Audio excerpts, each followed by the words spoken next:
Parallel reasoning question. In parallel reasoning questions, we have to find an answer choice whose structure matches with that of the stimulus.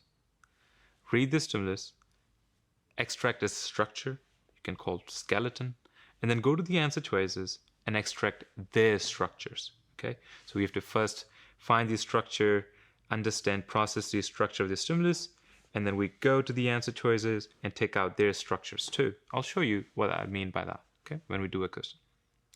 Then we have to choose the answer choice which has structure similar to that of stimulus. There will be only one answer choice which matches the structure of the stimulus. The 4 wrong answer choices will not match the structure of the stimulus. Okay? Pay attention to the argument strength of the language because the right answer choice needs to match that also. Okay, strength of the language is part of the structure. Okay, the order of the premises in the conclusion in the right answer choice does not have to be the same. Okay, if the conclusion was in the first sentence in the stimulus, in the right answer choice it could be in the middle, could be the last sentence. That's fine. Okay, but what I mean by structure is how the argument is organized, right? How we were doing method of reasoning and we were extracting the skeleton, the structure, how author gets to the conclusion. That's exactly what we're doing here.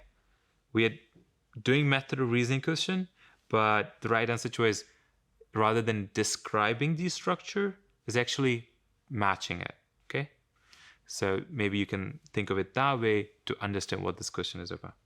Okay. Be careful of the answer choices that have the same subject, because typically they are the trap answer choices to trick students that because it's the same subject, then it is probably the right answer choice.